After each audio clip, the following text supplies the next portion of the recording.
ಜಿಲ್ಲಾ ಕನ್ನಡ ಸಾಹಿತ್ಯ ಪರಿಷತ್ತು ಮತ್ತು ಮಾಗನೂರು ಬಸಪ್ಪನವರ ಪ್ರತಿಷ್ಠಾನದ ವತಿಯಿಂದ ಇಲ್ಲೇನು ಪ್ರಶಸ್ತಿ ಪ್ರದಾನ ಸಮಾರಂಭ ಏರ್ಪಾಡಾಗಿದೆ. ಈ ಸಂದರ್ಭದಲ್ಲಿ ನಮಗೆ ಬಸವಣ್ಣನವರೇ ಒಂದು ವಚನ ನೆನಪಾಗುತ್ತೆ. ಕೆರೆಹಳ್ಳ ಬಾವಿಗಳು ಮೈದೆಗೆದರೆ ಒಳ್ಳೆ ಗೊರಚೆ ಚಿಪ್ಪು ಕಾಣಬಹುದು, ವಾರಿಧಿ ಮೈದೆಗೆದರೆ ಮುತ್ತು ರತ್ನಗಳು ಕಾಣಬಹುದು. ಬಸವಣ್ಣವರ ಈ ವಚನವನ್ನ ನೀವೆಲ್ಲ ಬನ್ನಿರಿ. ನಮಗೆ ಈಗ ಈ ವಚನದ ಹಿನ್ನೆಲೆಯಲ್ಲಿ ಅನಿಸ್ತಾ ಇರೋದು ಅಂದರೆ, ನ್ಯಾಯವಾರಧಿಯಲ್ಲಿ, ನ್ಯಾಯಾನ ಸಮುದ್ರದಲ್ಲಿ ಒಂದು ಮುತ್ತು ರತ್ನವನ್ನೇ ನಾವು ಇಲ್ಲಿ ಈ ವೇದಿಕೆ ಮೇಲೆ ತೆಗೆದಂತಾಗಿದೆ. ಇಡೀ ದೇಶವನ್ನೇ ಒಂದು ನ್ಯಾಯದ ಒಂದು ಸಮುದ್ರ ಅಂತ ಭಾವಿಸಿದರೆ, ಅದರ ಅನರ್ಘ್ಯ ಮುತ್ತು ರತ್ನ ನಮ್ಮ ಮಧ್ಯದಲ್ಲಿ ಈ ವೇದಿಕೆ ಮೇಲೆ ವಿರಾಜಮಾನರಾಗಿರೋದು ನಮಗೆಲ್ಲ ಬಹಳ ಹೆಮ್ಮೆಯ ಸಂಗತಿ. ನ್ಯಾಯಮೂರ್ತಿ ಶಿವರಾಜ ಪಾಟೀಲ್ರವರು ನಮ್ಮವರ ಮಧ್ಯೆ ದೂರವಾಣಿಯಲ್ಲಿ ಅನೇಕ ಸಂದರ್ಭಗಳಲ್ಲಿ, ವಿಶೇಷವಾಗಿ ಪ್ರತಿ ಸೋಮವಾರ ನಡೆಸುವ ನಮ್ಮ ಸದ್ಧರ್ಮ ನ್ಯಾಯಪೀಠದ ಮುಂದೆ ಬಂದ ಪ್ರಕರಣಗಳ ಜಟಿಲವಾದ ಪ್ರಸಂಗಗಳ ಬಗ್ಗೆ ನಾವು ಅವ್ರ ಜೊತೆ ಮಾತಾಡ್ತಾ ಇರ್ತೀವಿ. ಹಾಗಾಗಿ ಅವರ ವ್ಯಕ್ತಿತ್ವ ಬಹಳ ಅಪರೂಪದ ವ್ಯಕ್ತಿತ್ವ.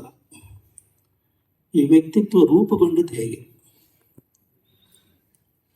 ಅವರು ಮುಂಜಾವಿಗೊಂದು ನುಡಿಕಿರಣ ಅನ್ನೋ ಒಂದು ಅಪರೂಪದ ಗ್ರಂಥ ಇದೆ. ಅದರಲ್ಲೊಂದು ಮಾತು ಬರೀತಾರೆ.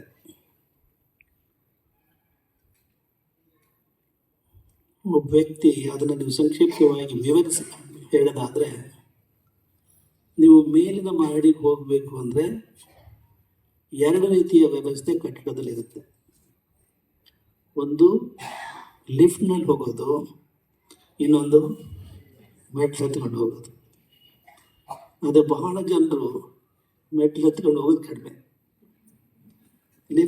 ಲಿಫ್ಟ್ನಲ್ಲಿ ಹೋಗೋದೇ ಜಾಸ್ತಿ. ಯಾಕೆಂದ್ರೆ ಮೆಟ್ಲು ಹತ್ಕೊಂಡು ಹೋಗ್ಬೇಕು ಅಂದರೆ ಅದಕ್ಕೆ ಶಾರೀರಿಕ ದಾರ್ಢ್ಯ ಬೇಕಾಗುತ್ತೆ, ಶಕ್ತಿ ಬೇಕಾಗುತ್ತೆ. ಲಿಫ್ಟ್ನಲ್ಲಿ ಹತ್ಕೊಂಡು ಹೋಗೋದು ಬಹಳ ಸುಲಭ. ಆದರೆ ಬದುಕಿನಲ್ಲಿ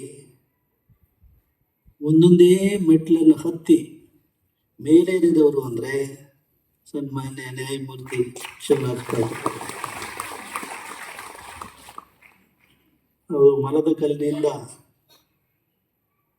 ಕರ್ನಾಟಕದಿಂದ ದಿಲ್ಲಿಗೆವರೆಗೆ ಅವರು ಲಿಫ್ಟ್ನಲ್ಲಿ ಹೋಗಲಿಲ್ಲ, ಮೆಟ್ಲು ಹತ್ಕೊಂಡು ಹೋದರು. ಲಿಫ್ಟ್ ಹತ್ಕೊಂಡು ಹೋಗೋರು ಏನಾಗುತ್ತೆ, ಒಮ್ಮೊಮ್ಮೆ ವಿದ್ಯುತ್ ಶಕ್ತಿ ಏನಾದ್ರು ವ್ಯತ್ಯಾಸ ಆದರೂ ಸಿಕ್ಕಾಕೊಂಡ್ಬಿಡ್ತಾರೆ. ಅಂತ ಪ್ರಕರಣಗಳು ಬಹಳಷ್ಟು ಇವೆ. ನ್ಯಾಯಾಲಯದ ಇತಿಹಾಸದಲ್ಲೂ ನೀವು ನೋಡ್ತಾ ಇದ್ದೀರಿ, ಮೊನ್ನೆ ಲಿಫ್ಟ್ ಹತ್ಕೊಂಡು ಹೋದವರ ಸ್ಥಿತಿಗತಿಗಳು ಏನು, ಎಲ್ಲಿ ಅನ್ನೋದು ನಿಮಗೆ ಗೊತ್ತಿದೆ. ಅದನ್ನು ವಿಸ್ತರಿಸ್ಕೊಳ್ಳೋಕೆ ಇಷ್ಟಪಡಲ್ಲ. ನಿಷ್ಕಳಂಕವಾದ ವ್ಯಕ್ತಿತ್ವವನ್ನು ಹೊಂದಿ ಕರ್ನಾಟಕದಿಂದ, ಬೆಂಗಳೂರಿನಿಂದ ದಿಲ್ಲಿವರೆಗೆ ಅವರು ಮೇಲೇರಿದ್ದು ಇತಿಹಾಸದಲ್ಲಿ ದಾಖಲೆ ಆಗ್ತಕ್ಕಂಥ ಒಂದು ಸಂಗತಿ. ಅವರು ಅದ್ಭುತವಾದಂಥ ಅವರ ವ್ಯಕ್ತಿತ್ವ ರೂಪುಗೊಂಡಿದ್ದು ಈ ಗ್ರಂಥ ಅವರ ಆತ್ಮಚರಿತ್ರೆಯಲ್ಲಿ ದಾಖಲಾಗಿದೆ. ನಮ್ಮ ಕಣ್ಣೆದುರಿಗಿದೆ ಆ ಗ್ರಂಥಗಳೆರಡು, ಒಂದು ಕನ್ನಡದಲ್ಲಿ, ಒಂದು ಇಂಗ್ಲಿಷ್ನಲ್ಲಿ. ಟೈಮ್ ಸ್ಪೆಂಟ್, ಡಿಸ್ಟೆನ್ಸ್ ಟ್ರಾವೆಲ್ ಅಂತ ಹೇಳಿ. ಈ ಗ್ರಂಥಕ್ಕೆ ತಾವೊಂದು ಆಶೀರ್ವಾದ ಲೇಖನವನ್ನು ದಯಪಾಲಿಸಬೇಕು ಅಂತ ಸನ್ಮಾನ್ಯ ಶಿವರಾಜ್ ಪಾಟೀಲ್ರವರು ನಮಗೆ ಬಹಳ ಒತ್ತಾಯ ತಂದರು. ಆಂಗ್ಲ ಭಾಷೆಯಲ್ಲಿ ಬರಬೇಕಾಯಿತು. ನಮ್ಮ ಸಂಸ್ಥೆಯ ವ್ಯವಹಾರಗಳಲ್ಲಿ ಬಹಳಷ್ಟು ಕಷ್ಟ ಆಯಿತು. ಆದರೂ ನಾವು ಒಪ್ಪಿಕೊಂಡು ಅವರು ಮೇಲಿನ ಸೂಚನೆ ಕೊಟ್ಟರು ಸಹ ನಾವು ಅಡ್ಜಸ್ಟ್ಮೆಂಟ್ ತಗೊಳ್ತಲೇ ಬಂದಿದೆ. ಕೊನೆಯಲ್ಲಿ ಅದನ್ನು ಲೇಖನದ ರೂಪದಲ್ಲಿ ಬರೆದು ಕೊಟ್ಟದ್ದು ಈ ಪುಸ್ತಕದಲ್ಲಿ ದಾಖಲಾಗಿದೆ. ಈ ಪುಸ್ತಕ ಸಜ್ಜುಗೊಳ್ಳುವಾಗ ಇದರ ಮುಖಪುಟದ ಬಗ್ಗೆ ಮತ್ತು ಇದರ ಒಂದು ಹೆಸರನ್ನು ಏನು ಪುಸ್ತಕಕ್ಕೆ ಏನು ಹೆಸರು ಇಡಬೇಕು ಅನ್ನೋದ್ರ ಬಗ್ಗೆ ನಮ್ಮನ್ನು ಅವರು ನಮ್ಮೊಂದಿಗೆ ಸಂವಾದ ಮಾಡಿದರು. ನೀವು ಹೇಗೆ ಮಕ್ಕಳಿಗೆ ಹೆಸರು ಇಡಬೇಕು ಅಂತ ಕೇಳ್ತಿರಲ್ಲ, ಗುರುಗಳಿಗೆ ಹೆಸರು ಇಡಬೇಕು ಅಂತ ಕೇಳ್ತಿರಲ್ಲ, ನನ್ನ ಮಗನಿಗೆ ಮಗಳಿಗೆ ತಾವೇನಾದರೂ ಒಂದು ನಾಮಕರಣ ಮಾಡೋ ಒಂದು ಒಳ್ಳೆ ಹೆಸರು ಹಿಡಿತಿರಲ್ವ, ಹಾಗೆ ಈ ಗ್ರಂಥಕ್ಕೆ ಹೆಸರನ್ನು ಸೂಚಿಸಲು ಸನ್ಮಾನ್ಯ ನ್ಯಾಯಮೂರ್ತಿಗಳು ನಮ್ಮನ್ನು ಕೇಳಿಕೊಂಡಿದ್ರು. ಭಾಳಷ್ಟು ನಾವು ವಿಚಾರ ವಿನಿಮಯ ಮಾಡಿಕೊಂಡು ಕೊನೆ ಅಂತಿಮವಾಗಿ ಟೈಮ್ ಸ್ಪೆಂಡ್ ಡಿಸ್ಟೆನ್ಸ್ ಟ್ರಾವೆಲ್ಡ್ ಅನ್ನುವ ಒಂದು ಈ ಪುಸ್ತಕದ ಹೆಸರನ್ನು ನಿಗದಿಪಡಿಸಿದರು. ಇದರಲ್ಲಿ ಒಂದು ಮುಖಪುಟ ಹೇಗಿರಬೇಕು ಅನ್ನೋದ್ರ ಬಗ್ಗೆ ನೀವು ಗ್ರಂಥ ನೀವು ಅನೇಕರು ನೋಡಿದರೆ ಇಲ್ವೋ, ಇಲ್ಲಿ ನೋಡಿ ಇಲ್ಲಿ ಹೀಗಿದೆ.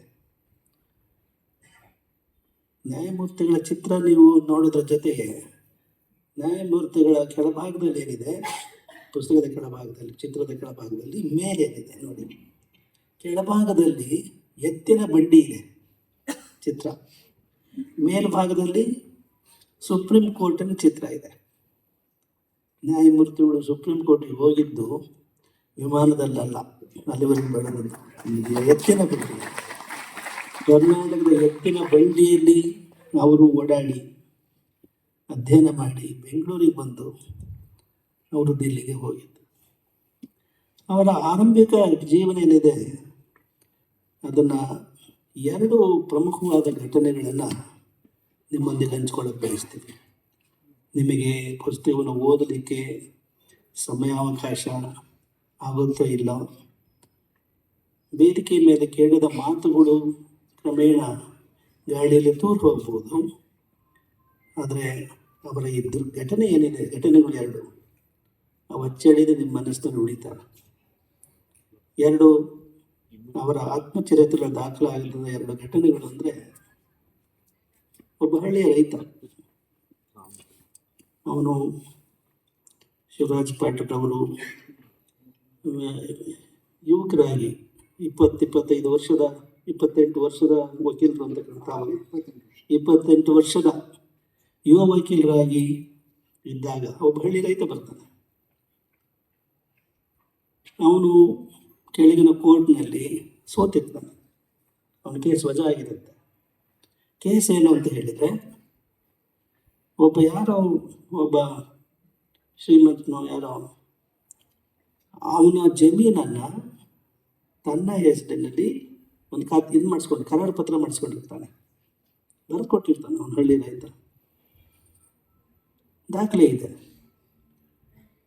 ಇವನು ಜಮೀನು ಬಿಟ್ಕೊಡದೇ ಇರೋದ್ರಿಂದ ಅವನು ಕೋರ್ಟ್ನಲ್ಲಿ ಕೇಸ್ ದಾಖಲಿಸ್ತಾನೆ. ಇದು ಯಾವಾಗ ನಡೆದಿರೋ ಕೇಸು ಪ್ರಾಯಶಃ ಸ್ವತಂತ್ರಗೊಂಡ ಕೆಲವೇ ವರ್ಷದಲ್ಲ ಅಥವಾ ಸ್ವತಂತ್ರ ಪೂರ್ವದಲ್ಲೂ ಗೊತ್ತಿಲ್ಲ. ಸ್ವತಂತ್ರ ಭಾರತದಲ್ಲೇ ಅವ್ರು 28 ವರ್ಷ ಅಂದರೆ ಅರ್ಥ ಮಾಡಿಕೊಳ್ಳಿ, ಎಷ್ಟನೇ ಇಸ್ವಿ ನಮಗೆ ತಕ್ಷಣ ನೆನಪು ಬರ್ತಾ ಇಲ್ಲ. ಸೊ ಆಗ ಅವನು ಕೋರ್ಟಿಗೆ ಹೋಗ್ತಾನೆ.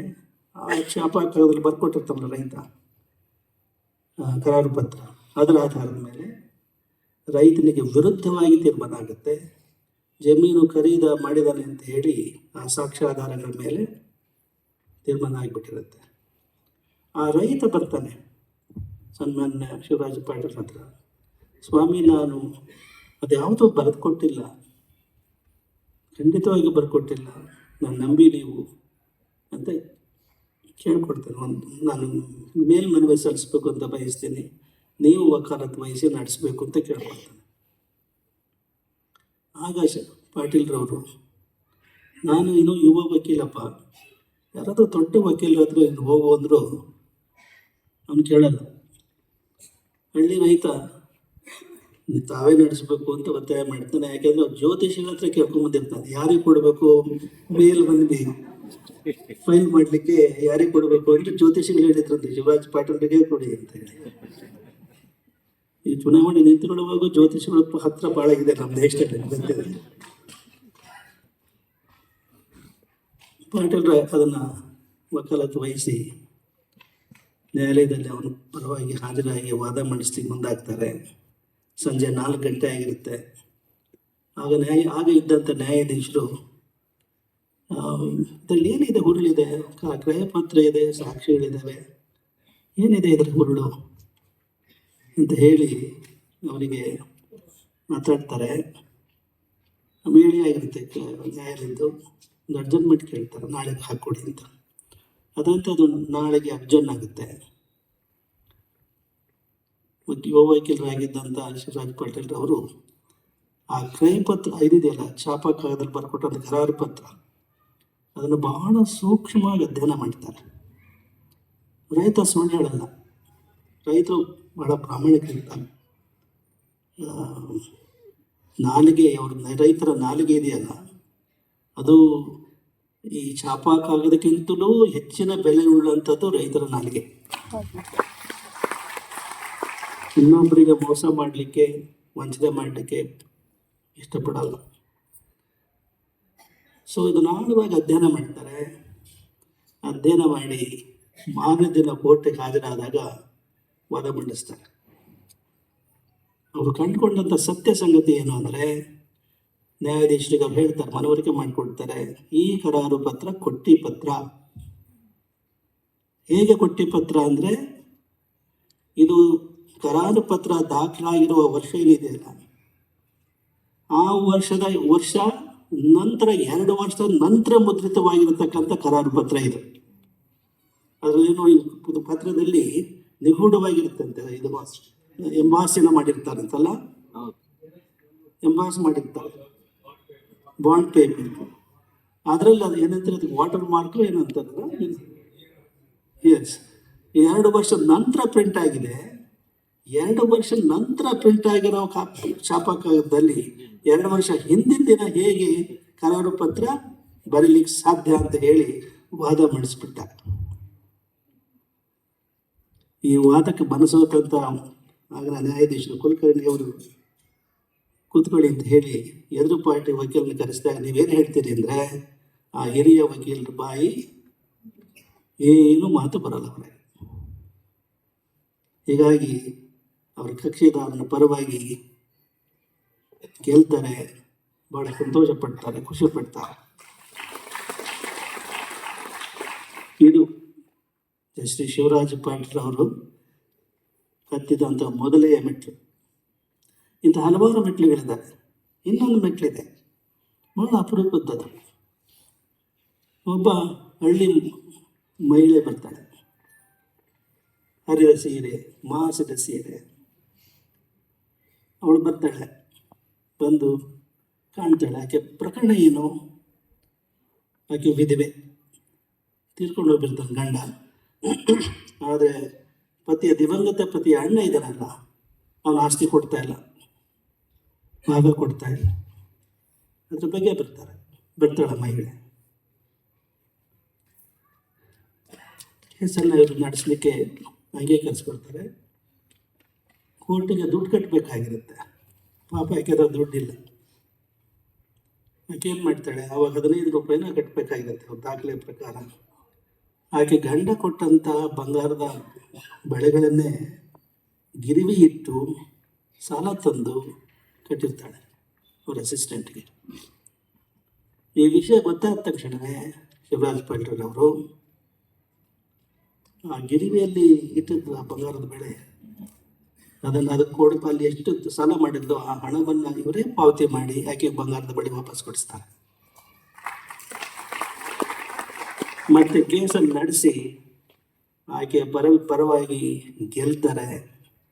ಆ ಬಡ ಮಹಿಳೆಗೆ ಎಷ್ಟು ಸಂತೋಷ ಆಗುತ್ತೆ ಅಂದರೆ, ಬಂದು ನಮಸ್ಕಾರ ಮಾಡಲಿಕ್ಕೆ ಹೋಗ್ತಾಳೆ.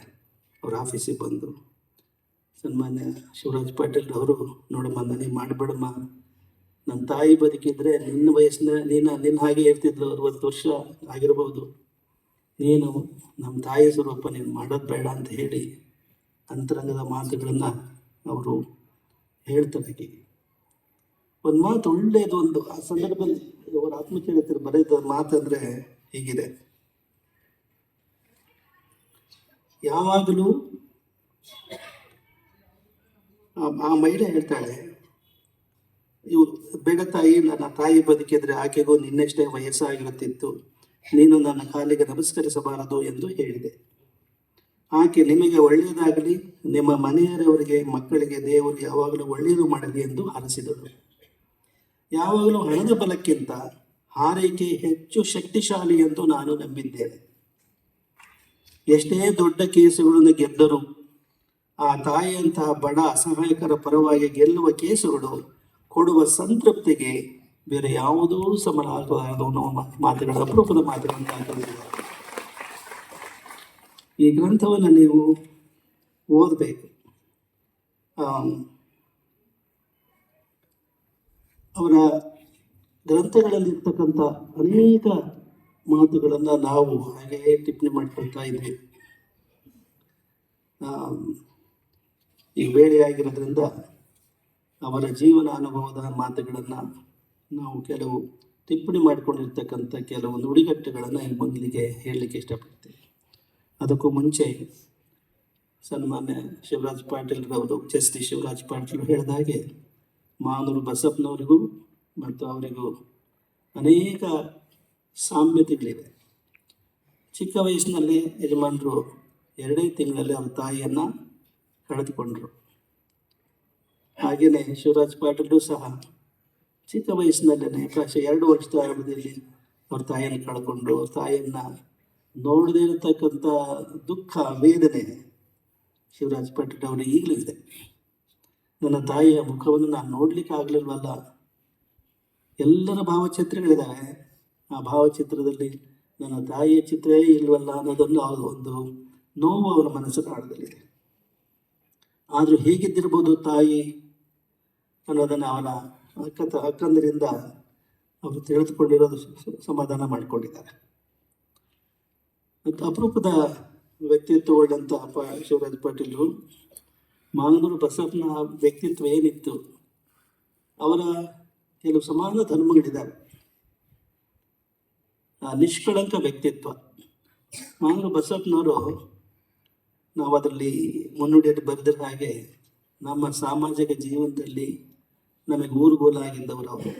ನಮ್ಮ ಕಷ್ಟ ಸುಖಗಳನ್ನು ಹಂಚ್ಕೊಳ್ಳಿಕ್ಕೆ ಬಹಳ ಹಿರಿಯ ವಯಸ್ಸಿನ ಮತ್ತು ನಿಷ್ಠಾವಂತ ಶಿಷ್ಯರಾದಂಥ, ಹಿರಿಯರಾದಂಥ ಅವರ ಒಂದು ಬೆಂಗಾವಲು ನಮಗಿತ್ತು. ಅವರೊಂದು ಮಾತು ಹೇಳ್ತಾ ಇದ್ರು: ಸಮಾಜ ಸೇವೆ ಮಾಡಬೇಕು ಅಂತ ನೀವು ಯಾರಾದರೂ ಬಯಸಿದರೆ ನಿಮಗಿರಬೇಕಾದಂಥ ಒಂದು ಅರ್ಹತೆ ಏನು? ನ್ಯಾಯಾಧೀಶರಾಗಬೇಕು ಅಂದರೆ ನೀವು ಲಾ ಓದಿರಬೇಕು, ಆಫೀಸರ್ಸ್ ಆಗಬೇಕು ಅಂದರೆ ಬೇರೆ ಬೇರೆ ಪರೀಕ್ಷೆಗಳನ್ನು ಪಾಸ್ ಆಗಬೇಕು. ಆದರೆ ಸಮಾಜ ಸೇವೆ ಮಾಡಲಿಕ್ಕೆ ನಿಮಗಿರಬೇಕಾದಂಥ ಅರ್ಹತೆ ಏನು ಅಂದರೆ, ಯಾರು ಬೈದರೂ ಸಹ ನೀವು ಬಯಸ್ಕೊಡಕ್ಕೆ ತಯಾರಾಗಬೇಕು. ಇದು ಮಾನೂರು ಬಸಪ್ಪ ಹೇಳ್ತಾ ಇದ್ದಾರೆ. ಯಾರೆಷ್ಟೇ ಬೈರಿ, ಅವರು ಸಮಾಜಕ್ಕಾಗಿ ಏನು ಮಾಡೋರು, ಹೋಗ್ತಾ ಇದ್ರು ಶಿಷ್ಯರ ಹತ್ರ, ಮದುವೆಗಳಿಗೆ ಹೋಗೋರು, ಒಂದು ಸಮಾಜಕ್ಕೆ ಒಂದು ಕೊಡೋ ಲಗ್ನ ಫಂಡ್ ಅಂತಿದ್ರು ಅವಾಗ, ಇಲ್ಲೂ ಇದೆ, ಕೇಳೋರು ಸಮಾಜಕ್ಕಾಗಿ ಕೊಡಪ್ಪ ಅಂತೇಳಿ. ಒಮ್ಮೆ ನಮ್ಮ ಕಾಲದಲ್ಲಿ ನಡೆದ ಘಟನೆ ಹೇಳ್ತೀನಿ ನಿಮಗೆ. ಶಿವಮೊಗ್ಗದಲ್ಲಿ